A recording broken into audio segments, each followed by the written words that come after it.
नाथ प्रेमानंद अगवार हरि हरि निताय गौर सीतानाथ प्रेमानंद अगवार हरि हरि निताय गौर सीतानाथ प्रेमानंद अगवार हरि हरि बोल जय निताय। भक्तबृंदेर चरणे आमार कोटि कोटि प्रणिपात। एकादशी तिथि बरुथिनी एकादशी।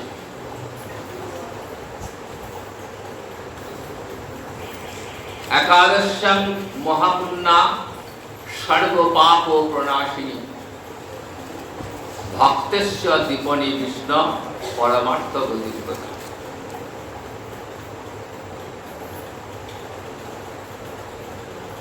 शास्त्रे बोलছে एकादशी न्याय पुण्य तिथि जगते आर द्वितीय नेই।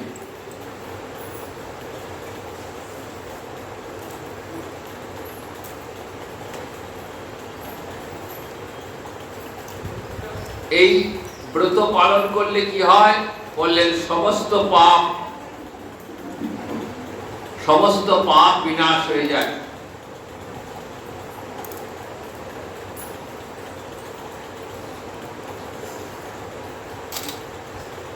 এই ব্রতের আর এক নাম হরিবাসর তিথি বা মাধব তৃতীয় বলা হয়।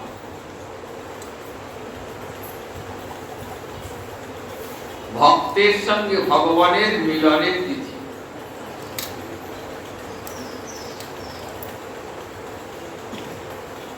হরি বাসর, বাসর শব্দের অর্থ হল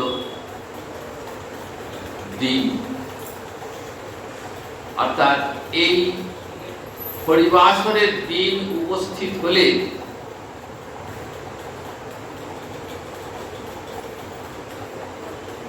ভগবান শ্রী গোবিন্দ তিনি অত্যন্ত প্রীত হন যারা এই ব্রতটি পালন করে।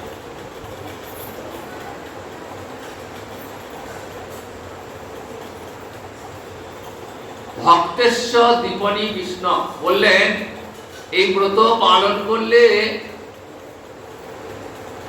দেহে মনের সমস্ত পাপ তো বিনষ্ট হয়, সেই সঙ্গে কি হয় বিষ্ণু ভক্তি উদ্দীপন ঘটায়।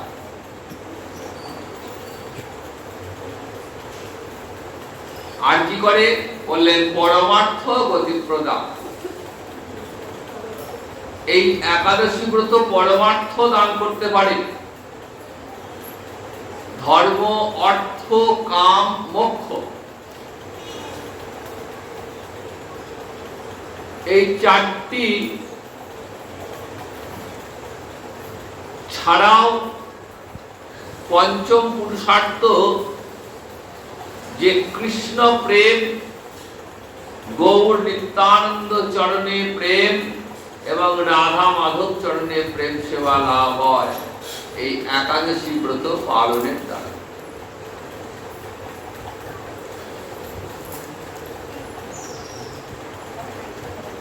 প্রতি মাসে দুটি করে ব্রত পালনের বিধান শাস্ত্রে রয়েছে। সমস্ত বৈদিক শাস্ত্রে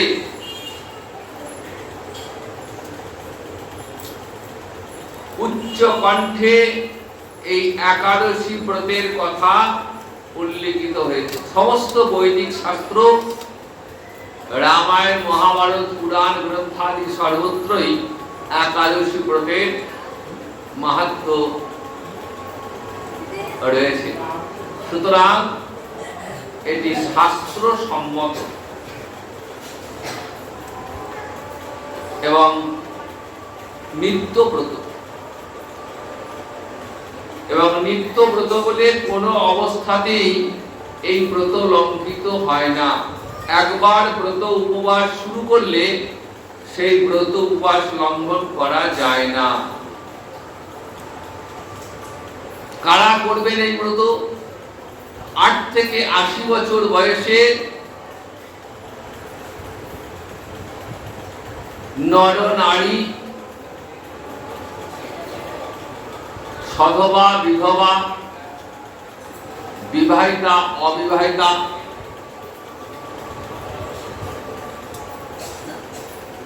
স্ত্রী পুরুষ নির্বিশেষে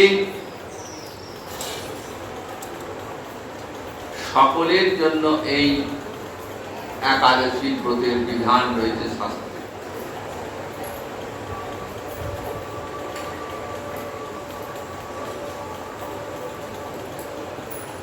নিত্যব্রত বলে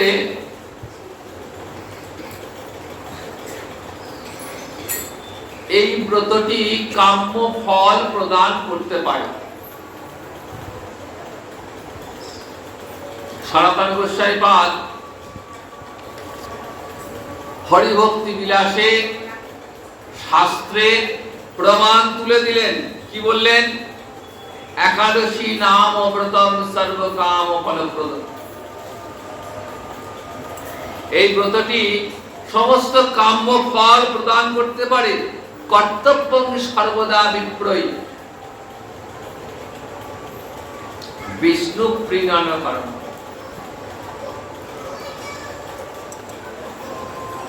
এবং এটি বিষ্ণু প্রীতির কারণ।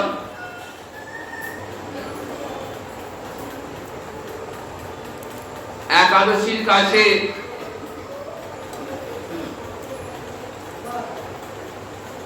যদি কেউ দেহের রোগ ব্যাধি মুক্তি কামনা করে ব্রত পালন করে, একাদশী সাধকের সেই বাঞ্ছা পূরণ করবে।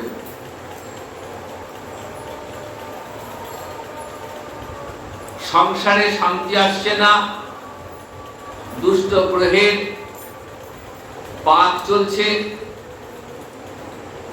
প্রতি মুহূর্তে প্রতিনিয়ত নানা রকম অশান্তি, এর থেকে মুক্তি লাভ পেতে গেলে একাদশী ব্রত পালন করতে হবে।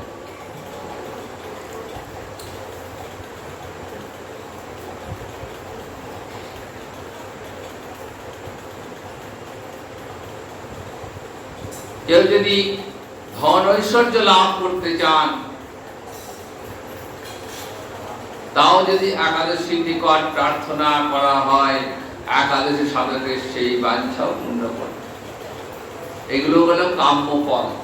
কোন সন্তানহীনা রমণী যদি পুত্র সন্তান কামনা করে একাদশী ব্রত পালন করেন, একাদশী সাধকের সেই বাঞ্ছাও পূর্ণ করেন। তবে এগুলো কাম্য ফল প্রদান করে। কাজেই এই ব্রত কামনা করে কেউ ব্রত পালন করলে সেক্ষেত্রে কিছু বিশেষ বিধি নিষেধ রয়েছে, নির্দিষ্ট নিয়ম করে ব্রতটি করতে হবে।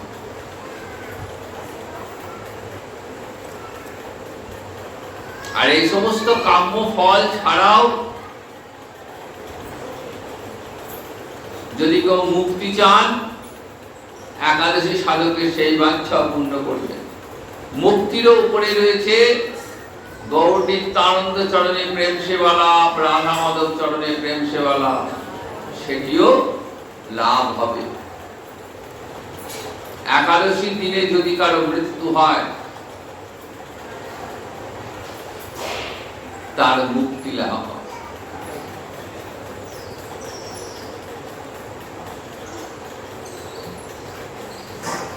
বছরে মোট 24টা একাদশী পালিত হয়। এছাড়াও আরো 2টি একাদশী পরে বিশেষ যে বছরে পুরুষোত্তম মাস বা মল মাস থাকে, সেক্ষেত্রে 2টো বাড়তি একাদশী ব্রত পালিত হয়, পদ্মিনী এবং পরমা।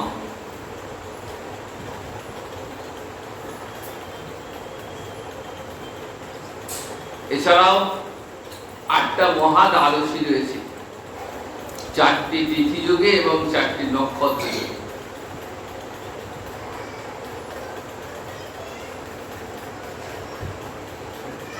এই মহা দ্বাদশী প্রাপ্ত হলে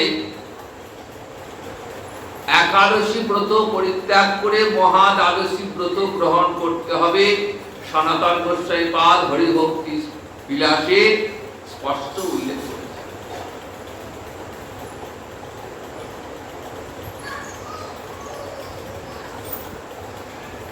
এবং সেক্ষেত্রে কোনো অপরাধ হবে না। আর বৃদ্ধা একাদশী সর্বদাই পরিত্যাগ। দশমী বৃদ্ধা, ধরুন একাদশীর দিন সূর্যোদয়ে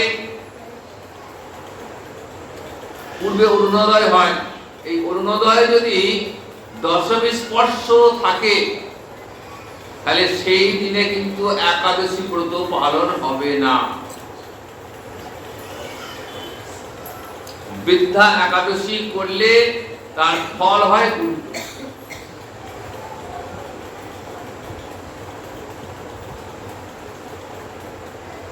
অনেক সময় আমরা জানতে পারি না কোন দিন পালন করব। একাদশী নিয়ে অনেক সময় দ্বিমত দেখা দেয়, তো সেক্ষেত্রে দ্বিধা সংশয় দেখা দিলে পরের দিন পালন করাটাই শ্রেয়।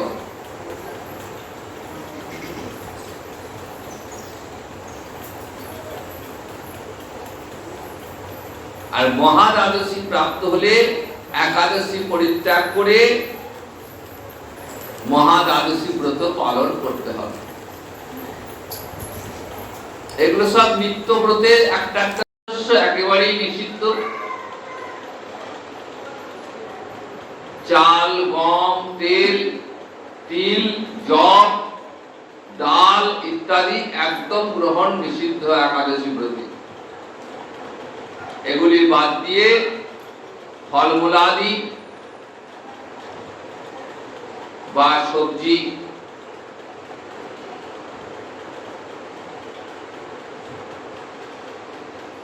গ্রহণ করা যেতে পারে।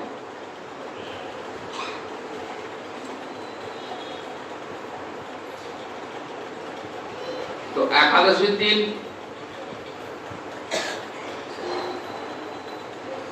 গোবিন্দকে যে নিবেদন করা হয় প্রসাদ, সেই মহাপ্রসাদ তাহলে কি হবে? শাস্ত্রে বলছি ওই দিনের মহাপ্রসাদ গ্রহণ করা যাবে, অন্যাদি মহাপ্রসাদ গ্রহণ করা যাবে না। কারণ ওই মহাপ্রসাদ গ্রহণ করলে আর একাদশী কোনোদিনই পালিত হবে না। তাহলে কি হবে? বলেন এই প্রসাদ ভগবানকে নিবেদন করে সরিয়ে রাখতে হবে, বা যারা পালন করে না তাদের মধ্যে বিতরণ, কিন্তু ওই মহাপ্রসাদী অন্ন গ্রহণ করা যাবে না। পরের দিন ওই প্রসাদ গ্রহণ করে ব্রতের পালন করতে হবে। যে কোনো ব্রতের পালন থাকে, দেখবেন প্রত্যেকটা ব্রতের পরের দিন পালনের নির্দিষ্ট সময় থাকে, সেই সময়ের মধ্যে পালন করতে হয়।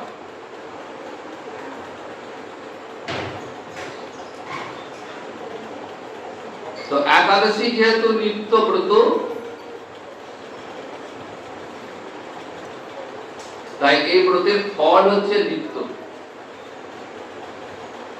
আর ব্রত একবার পালন শুরু করলে সেটা কখনো ভাঙা যায় না।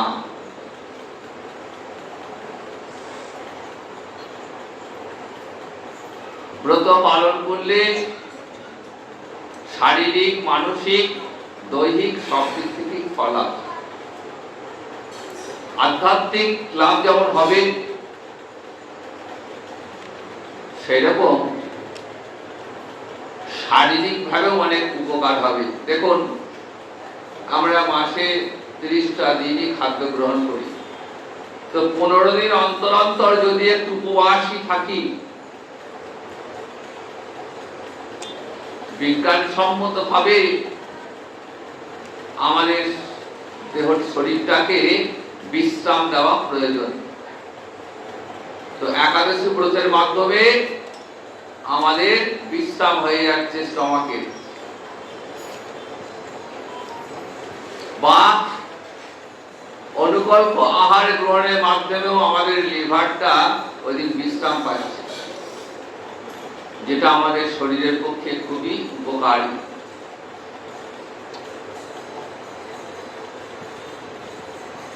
সুতরাং এই ব্রত পালন আমাদের সকলের কর্তব্য।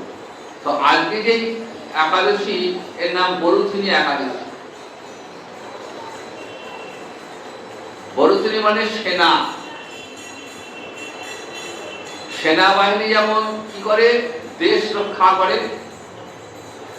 তেমনি এই একাদশীটাও জীব দেহকে রক্ষা করে, আমাদেরকে রক্ষা করে। কোথা থেকে? না, পাপের হাত থেকে রক্ষা।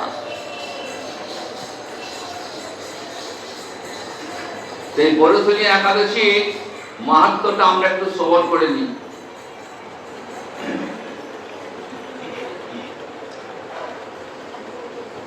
এই একাদশী ব্রতের মাহাত্ম্য ভবিষ্যোত্তর পুরাণে যুধিষ্ঠির শ্রীকৃষ্ণ সংবাদে বর্ণিত হয়েছে। যুধিষ্ঠির মহারাজ শ্রীকৃষ্ণকে জানতে চাইলেন, হে বাসুদেব, আপনাকে প্রণাম জানাই। বৈশাখ মাসে কৃষ্ণপক্ষে যে একাদশী, সেই একাদশীর নাম কি এবং তার মহিমা কি আমাকে যদি কৃপা করে বলেন। ভগবান শ্রীকৃষ্ণ তখন বলছেন, হে রাজন, ইহলোক এবং পরলোকে বৈশাখ মাসের কৃষ্ণপক্ষিয়া একাদশী এর নাম বরুথিনী একাদশী। এই ব্রত পালন করলে কি হয় বললেন? সর্বদা সুখ লাভ হয় এবং পাপ ক্ষয় ও সৌভাগ্য প্রাপ্তি ঘটে। অতি দুর্ভাগা স্ত্রীলোক এই ব্রত পালনে সর্ব সৌভাগ্য লাভ করেন। ভক্তি মুক্তি প্রদানকারী এই ব্রত সর্ব সৌভাগ্য, সর্ব পাপহরণকারী এবং গর্ভবাস যন্ত্রণা বিনাশ করে। এই ব্রত পালন করে মানধাত্তা, ধন্যমান আদি রাজগণ দিব্যধাম লাভ করেছেন। এমনকি দেবাদিদেব মহাদেব তিনি এই ব্রত পালন করেছিলেন। 10,000 বৎসর তপস্যার ফল, 10,000 বৎসর ধরে তপস্যা করলে যে ফল লাভ হয়, এই একটা বরুথিনী একাদশী পালন করলে সেই ফল লাভ হয়।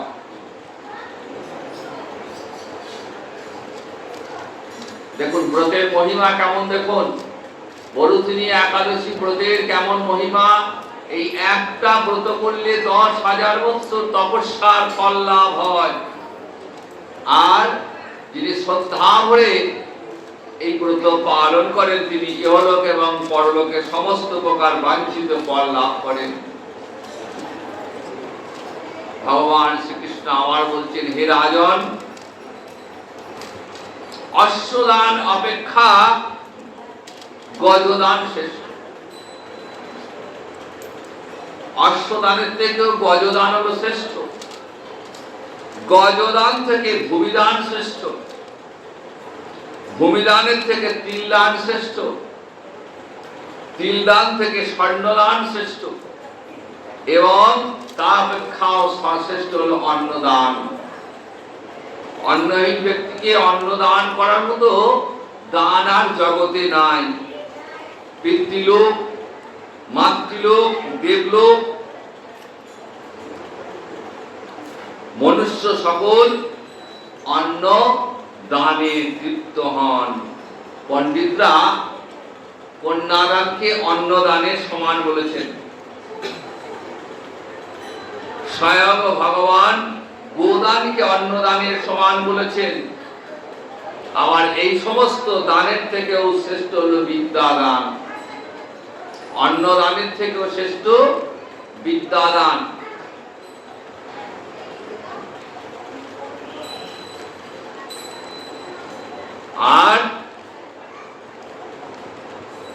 বরুথিনী একাদশী ব্রত পালন করলে সেই বিদ্যা দানের ন্যায় ফল লাভ হয়ে থাকে।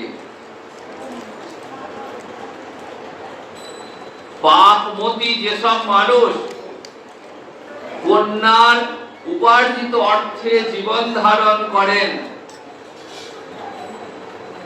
তাদের পুণ্য ক্ষয় হয়ে নরক যাতনা ভোগ করতে হয়। তাই কখনো কন্যার উপার্জিত অর্থ গ্রহণ করা উচিত নয়। যে ব্যক্তি স্বর্ণালঙ্কার সহ কন্যা দান করেন, তার পুণ্যের হিসাব স্বয়ং চিত্রগুপ্ত করতে সমর্থ হন না। অর্থাৎ স্বর্ণালঙ্কার সহ কন্যাদান অতি বড় পুণ্যের কাজ, কিন্তু বরুথিনী ব্রত পালনকারী কন্যা দানের থেকেও বেশি ফল লাভ করেন। ব্রতের যে বিধান সেটি কিরকম? একাদশীর আগের দিন দশমী, এই দশমীর দিনে কংস পাত্রে ভোজন অর্থাৎ কাঁসার পাত্রে ভোজন, আমিষ আহারাদি গ্রহণ নিষিদ্ধ। একবেলা আহার, একবেলা উপোস। একাদশীর দিন সম্পূর্ণ উপবাস, দ্বাদশীর দিনেও একবেলা আহার। এটা হচ্ছে ব্রতের সঠিক নিয়ম। তবে যারা নিত্য ব্রত পালন করেন, যারা নিত্য ব্রত করে থাকেন, সেক্ষেত্রে সম্পূর্ণ উপবাসে যদি কোনো অসুবিধা থাকে, অনুকল্প আহার গ্রহণ করে ব্রতটি রক্ষা করা যাবে। ব্রতটি রক্ষা করাটা হচ্ছে উদ্দেশ্য, এবং এই ব্রতের একটা অঙ্গই হলো হরিনাম সংকীর্তন। শ্রীমন মহাপ্রভু এই হরিবাসরের দিন শ্রীবাস অঙ্গনে সারা রাত হরিনাম সংকীর্তন করতেন। ঠিক যেমন করে বিবাহ বাসরে কি হয়, বর কনেকে সামনে রেখে বর করে উভয় পক্ষে যারা থাকেন তারা কি করেন, সারা রাত্রি হই হুল্লোড় আনন্দের মধ্য দিয়ে কাটিয়ে রাত জাগে। হরিবাসরের দিন সেরকম রাত্রি জাগরণ এবং হরিনাম সংকীর্তনের মধ্য দিয়ে। আমি একাদশী ব্রত পালন করলাম, খুব নিষ্ঠার সঙ্গে নির্জল উপবাস থাকলাম, সারা দিন ধরে খুব নিষ্ঠা নিয়ম করলাম, কিন্তু সারা দিন আমি ঘুমিয়ে ঘুমিয়ে কাটিয়ে দিলাম, তাহলে কিন্তু ব্রতের কোনো ফল হলো না। ব্রত মানে একাদশী ব্রত আহার সংযমের সঙ্গে সঙ্গে হরিনাম সংকীর্তন একটা অবশ্য পালনীয় অঙ্গ।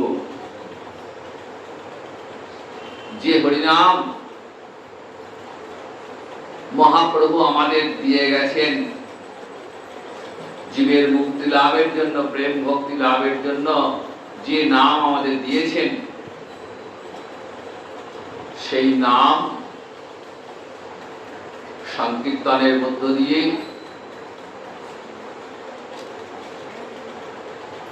আমাদের উন্নতি লাভ হবে। তাই একাদশীর দিন বেশি বেশি করে হরিনাম পড়বেন। যারা মালা জপ করেন, সংখ্যা নাম যারা জপ করেন, একাদশীর দিন একটু সংখ্যা নামের সংখ্যা বাড়াবে। নাম যত উচ্চারিত হবে, নাম হৃদয়ের মাঝে যত উচ্চারিত হবে, তত হৃদয়টা শুদ্ধ হবে, নির্মল হবে, বিশুদ্ধ হবে, পবিত্র হবে। কারণ হরিনামে হৃদয়টা যতখানি শুদ্ধ হয় সেটা কিন্তু আর অন্য কোন সাধনের দ্বারা হয় না। শ্রবণ এবং কীর্তন এই দুটি হলো ভক্তি অঙ্গ যাজনের প্রধান দরজা। ভক্তিরাজ্যে প্রবেশ করতে গেলে প্রথমেই যেটা প্রয়োজন সেটা হচ্ছে শ্রবণ, নিত্য হরিকথা শ্রবণ, সাধু সঙ্গে, সাধু বৈষ্ণব মহাত্মাগণের সঙ্গে বসে সাধু মুখনিসৃত হরিকথা শ্রবণ এবং সেই সঙ্গে হরিনাম সংকীর্তন।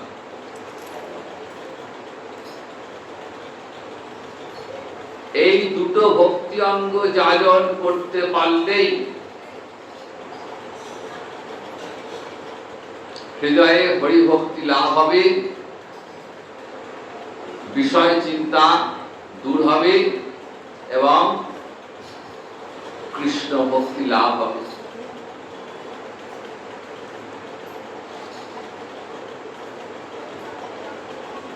আজ এই পূর্ণ একাদশী তিথিতে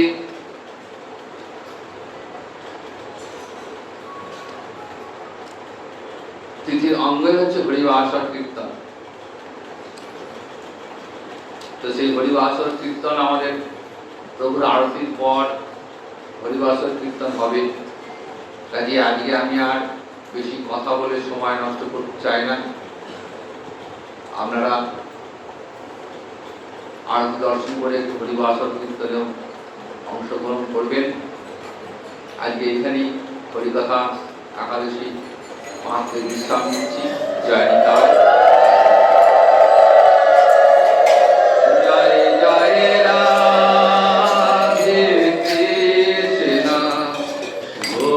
গোবিন্দ, জয় জয় রাধে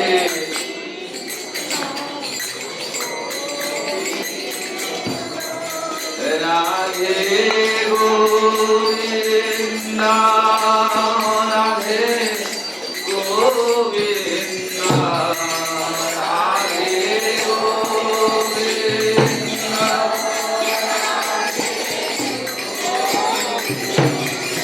জয় জয় রাধে কৃষ্ণ গোবিন্দ, জয় জয় রাধে,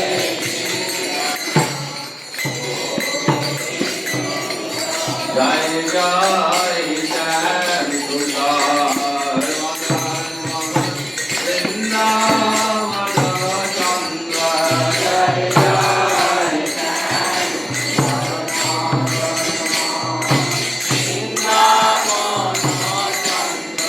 জয় জয় রাধা রমণ রাশি বিহারী শিব পূর্ণানন্দ, জয় জয়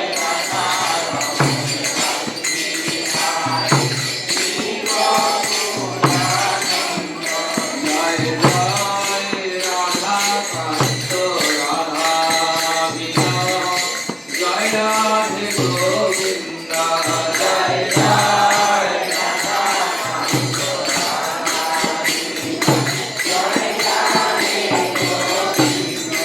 জয় জয় রাধেশ্বরী বিনোদিনী মানকুল চন্দ্র, জয় জয়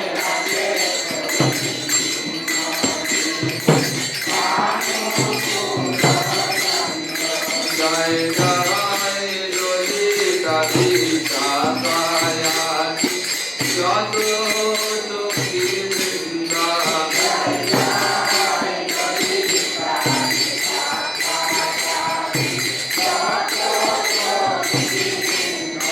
জয় জয় তিরুপমঞ্জরি রতি মঞ্জরি আনন্দ, জয়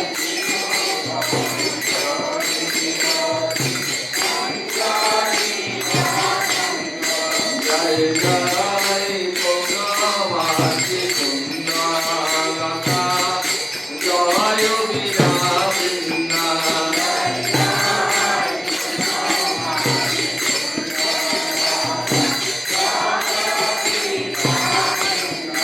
জয় জয় বিভা করি গৌরী যুবা চরণার বৃন্দা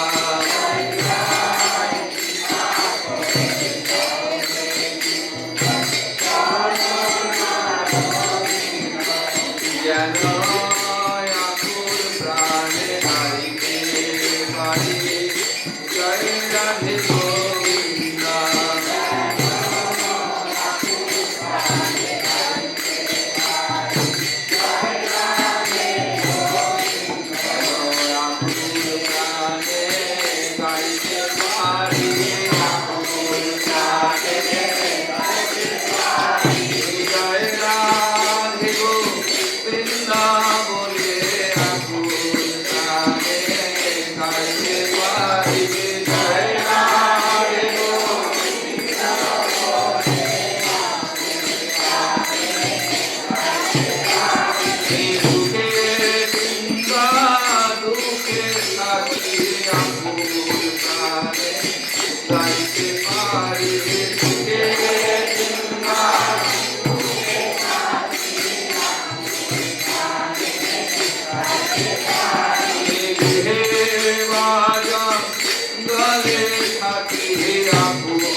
Radha